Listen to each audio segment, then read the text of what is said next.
घर के लोग थे, रोक रहे थे कुछ हो जाएगा। माता माता होती है, आंखों में आंसू आ गए। लेकिन माता पिता जो होते हैं कि वो जुनून भी देख, तो ये हो गया, सोच लिया होगा उन लोगों ने कि चलो जा रहा है। मैंने अपने बड़े भाई से कह दिया कि भाई संभाल लेना, क्या पता क्या हो, लौटू ना लौटू, यही है। लौटू ना लौटू तो यही है। लेकिन आते समय एक महिला मिली मुझसे, उन्होंने एक शब्द कहा जिससे मैं ये प्रण लिया कि मैं ये करूँगा। उन्होंने ये कहा कि बेटा, उस जब जंग पे सब लोग जा रहे थे तो मैं 3 दिन की ब्याही आई थी और मेरे पति गए, वापस आए नहीं। आंखें भर आई मेरी, अभी भी भर, ढबढबा जाता है इंसान। तो उन्होंने ये कहा कि 3 दिन की ब्याही आई थी। भगवान मेहरबान था कि किस्मत अच्छी थी कि मैं गर्भ से, उस 3 दिन में गर्भ से हो गई थी और आज मेरा सहारा है और मैं जी रही हूँ उसी के सहारे।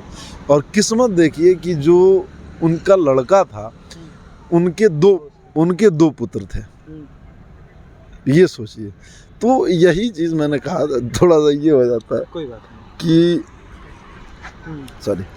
तो मैंने कहा कि चाची दादी जो भी हो, जीवन में कुछ भी हो, सरकार करे ना करे, लेकिन मैं आप लोगों के लिए कुछ ना कुछ करूँगा।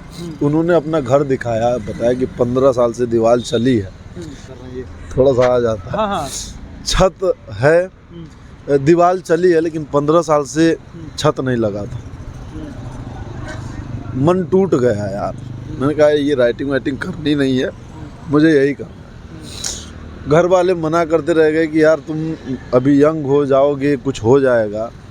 3 साल मशक्क़त के बाद मैंने अपने दम पे NGO खोला।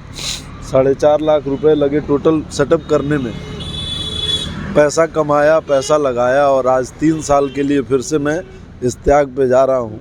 वो माता जी सुन रही होंगी तो ये है कि देखिए आपके लिए कर रहा हूँ। मैं बाहर ही सोऊंगा, बाहर ही रहूँगा, सैनिकों के लिए लड़ूंगा, सैनिकों के लिए लोगों को जागरूक करूँगा, सम्मान करने के लिए कहूँगा कि कोई भी सैनिक की बीवी हो, विधवा हो, बेटी हो, बहन हो, उसको आप अपनी बेटी बहन समझें और सम्मानित रूप से देखें, सम्मान के नज़र से देखें, क्योंकि वो आपके लिए अपने परिवार से दूर 6-6 महीना कड़ाके की ठंड में अपनी हड्डियां गलाता है। देख रहे हैं यूपी हेडलाइंस। आज हम एक ऐसे आदमी से मिले हैं जो एक यात्रा पर निकले हुए 47,000 किलोमीटर की यात्रा पर निकले हैं और उन तमाम लोगों के लिए निकले हैं जिनके वजह से आज मैं यहाँ पे खड़ा हूँ। आप सुरक्षित हैं और आपका परिवार सुरक्षित है और अब जिस परिवार से मिलने के लिए हर सुबह हर शाम के लिए उत्सुक रहते हैं कि हम अपने परिवार में जाएं और उनके साथ अपने परिवार में सोएं और खाना खाएं, 2 वक्त की रोटी खाएं। इन सब चीज़ों को लेकर के हमारे साथ आज हमारे एक भाई हैं जो ये निकले हुए 47,000 किलोमीटर की यात्रा पे निकले हुए हैं, जो हमारे लिए सरहद पे लड़ाई करते हैं, जो हमको जीने के लिए बताते हैं कि और आप घर पे रहिए और सुख चैन से रहिए।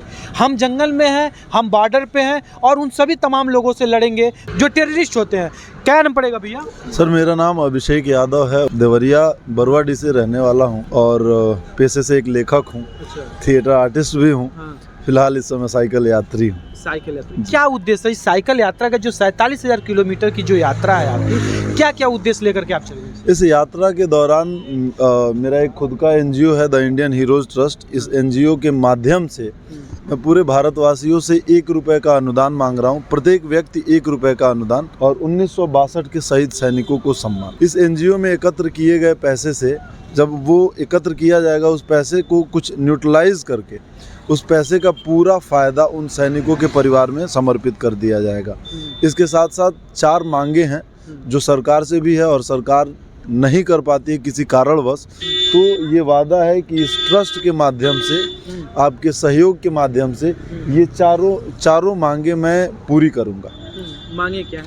मांगे ये हैं, पहली मांगे कि जो शहीद सैनिक हैं उनके परिवार के जो बच्चे हैं उनको निःशुल्क शिक्षा आर्मी स्कूल में मिले। आर्मी स्कूल में शिक्षा मिलती है लेकिन पैसे लगते हैं, लेकिन शहीद सैनिकों के लिए उनके सम्मान में निःशुल्क शिक्षा मिले। दूसरा ये है कि जो सैनिक शहीद हो गया है, अगर उनकी कोई बेटी है तो अगर उस बिटिया हमारी बहन की शादी हो रही है तो सरकार द्वारा उस शादी में 20 लाख रुपए की राशि और आर्थिक सहयोग के रूप में मिले। क्योंकि सपोज हम लोग शादी कर रहे हैं, एक नॉर्मल सी शादी किसी की हो रही है गरीब तबके की, तो कम से कम 7 से 10 लाख रुपए बजट आ जा रहा है। तो यार वो हमारे लिए बलिदान हो गए, हमारे लिए परिवार को छोड़ के वहाँ पे लड़े, तो उनके लिए तो कम से कम 20 लाख रुपए उनके परिवार, उनके बच्ची के लिए मिले, ताकि अपने पिता के बलिदान के बाद वो सुख चैन शांति से एक अच्छे परिवार में ब्याही जाए और अपना जीवन निर्वाह करे।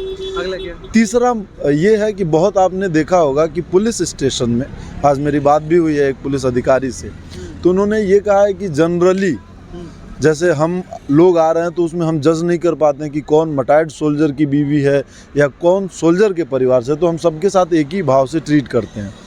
तो एक मुद्दा वो है कि हर शहीद सैनिक के सम्मान में और सैनिकों के सम्मान में हर राज्य के हर ज़िले में एक विशेष पुलिस की यूनिट बनाई जाए। हर ज़िले में एक ज़िले में एक ही यूनिट जो सिर्फ शहीद सैनिक और सैनिकों के परिवार की सुनवाई और कार्रवाई के लिए उपलब्ध हो।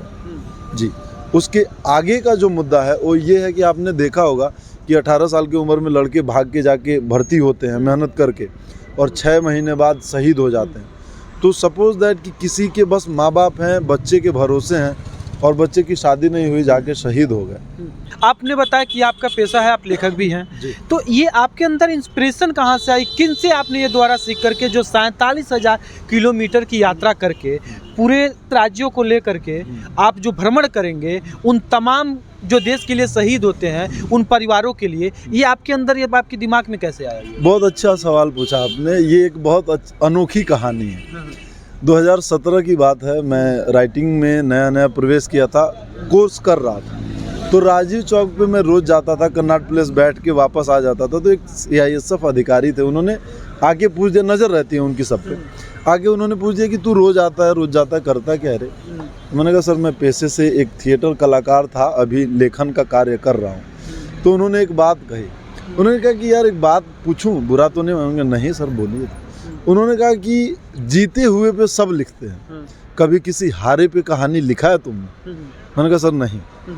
तो उन्होंने कहा कि कभी हारे के बारे में भी पता करो, बेटल ऑफ रेजांगला पता है? मैंने कहा सर नहीं। और निश्चित रूप से उस दिन मुझे बहुत शर्मिंदगी महसूस हुई कि मैं रेजांगला के बारे में नहीं जानता हूँ, और शायद आज के जनरेशन को सच में रेजांगला के बारे में नहीं पता होगा। रेजांगला जो 1962 चाइना से जंग हुआ था, अपने कुछ सैनिक चाइनों को हताहत किए थे, ऐसा धूल चटाया था कि वो वापस लौट के चले गए थे। जीते थे लेकिन हार मान लिए थे जीत के भी। तो वही उन्होंने बताया, और उसी कहानी के सिलसिले में मैं रेवाड़ी गया। रेवाड़ी जाने के बाद सबसे मिला, कोई बदलाव नहीं हुआ सर, ये ठीक है होता है।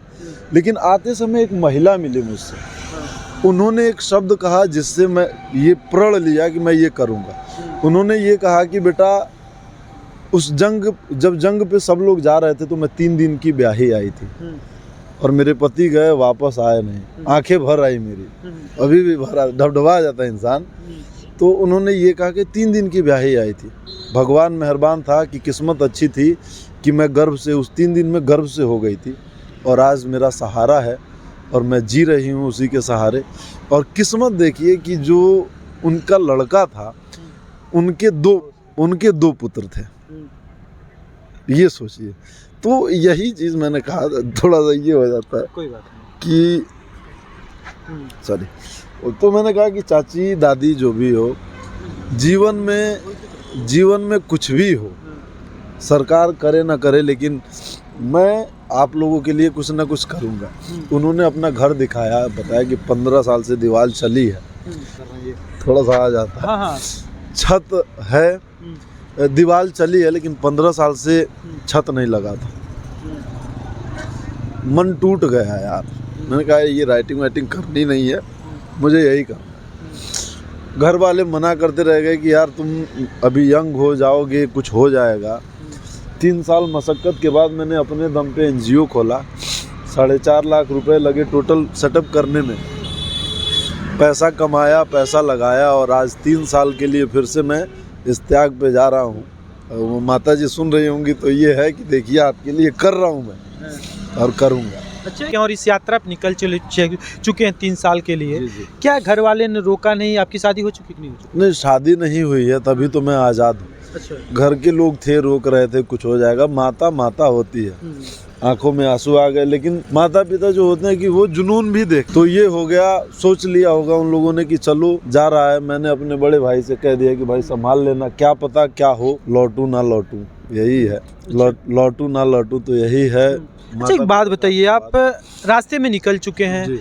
तो आप जब जाएंगे कहीं पे तो रुकने का व्यवस्था, खाने पीने का व्यवस्था कैसे करेंगे? सर रुकने का टोटल सामान है मेरे पास, रुकने का, सोने का, खाने का नहीं है। तो खाने का ऐसा है कि जैसे मैं किसी से मांग लूंगा, ये मान के चलता हूँ 5 लोगों से मांगूंगा तो कोई एक खाने के लिए दे देगा, तो खा के सो जाऊंगा। अभी जब यहाँ आप रुके हैं तो कोई मिला तक नहीं मिला? यहाँ बहुत लोग मिले, बहुत लोगों ने कहा कि आप हमारे घर चलिए, हमारे गेस्ट हाउस चलिए। लेकिन सर ये एक यात्रा है, एक त्याग है और भगवान से है कि मैं बाहर ही सोऊंगा, बाहर ही रहूंगा, सैनिकों के लिए लड़ूंगा, सैनिकों के लिए लोगों को जागरूक करूंगा, सम्मान करने के लिए कहूंगा कि कोई भी सैनिक की बीवी हो, विधवा हो, बेटी हो, बहन हो, उसको आप अपनी बेटी बहन समझें और सम्मानित रूप से देखें, सम्मान के नज़र से देखें, क्योंकि वो आपके लिए अपने परिवार से दूर 6-6 महीना कड़ाके की ठंड में अपनी हड्डियां गलाता है।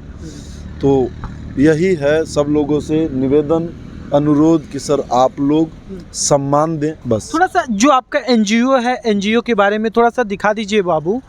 इसको थोड़ा सा, जो एनजीओ का इनका जो है ये क्यूआर कोड है और द इंडियन हीरोज ट्रस्ट है इनका, और इस ट्रस्ट के माध्यम से ये तमाम उन लोगों को रास्ता कह सकते हैं या फिर से न्याय कह सकते हैं, जिनको गवर्नमेंट के तरफ से जब उनको शहीद हो जाते हैं वो लोग और उनके परिवार वालों को अगर कुछ नहीं मिलेगा तो ये पूरा 100% गारंटी दे रहे हैं कि इस ट्रस्ट में जितने भी पैसे आएंगे हम उन तमाम लोगों के लिए, जो हम जान जाएंगे, जानने के बाद ही तो पता चलेगा, जानने के बाद हमारा ट्रस्ट का नंबर है 9953541524।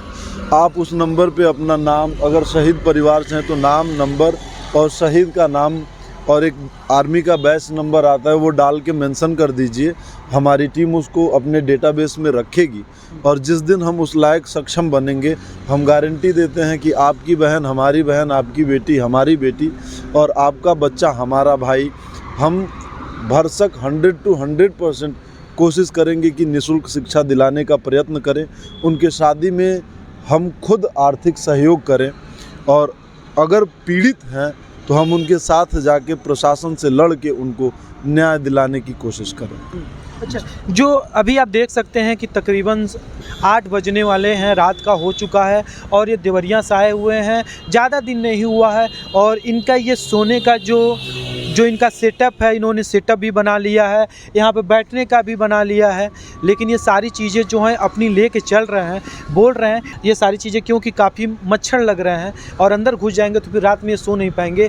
जिस चीज़ के लिए निकले हुए हैं, कहीं ना कहीं ये एक देश समाज के लिए, हित के लिए, उन तमाम फौजी भाइयों के लिए जो हमारे लिए, आपके लिए, जो वीडियो आप लोग देख रहे होंगे, उन आप सभी के लिए सरहद पे लड़ते हैं, उनकी वजह से हम लोग सुरक्षित हैं। उन्हीं को लेकर के ये मुहिम निकले हुए हैं। अब इस पे भाई साहब और कुछ बताएंगे और क्या कहना चाहेंगे। जब आप घर से निकल रहे थे तो मम्मी पापा कुछ बोले होंगे, कुछ कहे होंगे, तो क्या उन लोगों को आपने मोटिवेट किया कि या फिर ऐसे निकले? नहीं, सब लोग थे देवरिया में, काफ़ी अच्छा सम्मान हुआ, काफ़ी भीड़ आई थी, प्रशासन भी आई थी, 1000-2000 लोग जुटे थे। वहाँ से फिर गोरखपुर आए तो गोरखपुर भगत सिंह की टीम ने सम्मान दिया। SK शर्मा करके एक नेता है कूड़ा घाट में, उन्होंने MMM के पास उन्होंने सम्मान किया। अखिलेश राज करके एक फिल्म प्रोड्यूसर हैं, उन्होंने सम्मान किया। साहिल खान करके हैं, उन्होंने सम्मान किया। तो ये अच्छे अच्छे लोग मिल रहे हैं और आज यहाँ हूँ। कल सुबह योगी महाराज जी से मुलाकात होगी, उसके बाद नौसड़ से मैं बांसगांव से सिकरीगंज से गागरगढ़, उसके बाद खलीलाबाद, मेहदावल, बस्ती होते हुए ऐसे ही गांव में लोगों से मिलते हुए, जागरूक करते हुए लखनऊ पहुंचूंगा। लखनऊ CM साहब से फिर दोबारा मुलाकात होगी और ऐसे ही फिर उत्तराखंड, फिर हिमाचल प्रदेश, फिर लद्दाख, फिर कश्मीर, फिर पंजाब, फिर दिल्ली, फिर हरियाणा, राजस्थान, गुजरात, मध्य प्रदेश, महाराष्ट्र, गोवा, केरल, तमिलनाडु, आंध्र प्रदेश, तेलंगाना, ऐसे करते छत्तीसगढ़, उड़ीसा, ऐसे होते हुए सभी राज्यों में होते हुए, सभी राज्य के माननीय मुख्यमंत्री लोगों से मिलते हुए, दिल्ली में प्रधानमंत्री जी से भी मिलने की कोशिश रहेगी, राष्ट्रपति जी से मिलते हुए, 61 आर्मी छावनी के हर बड़े अधिकारी से मिलते हुए इस यात्रा को मैं बिहार से मुड़ के, लास्ट बिहार पड़ेगा, यूपी में आते आते 900 से 1200 दिन में समाप्त करूंगा।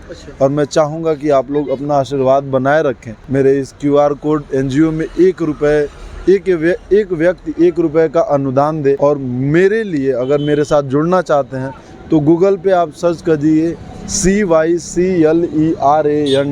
ये आप सर्च करेंगे तो मेरा पूरा डिटेल आ जाएगा। देखिएगा जब आप गूगल सर्च करते हैं तो साइकिल अलग हो जाता है, रांडा अलग हो जाता है तो नहीं आता है, ये दोनों एक में मर्ज रहेगा तो मेरा डिटेल आ जाएगा सब।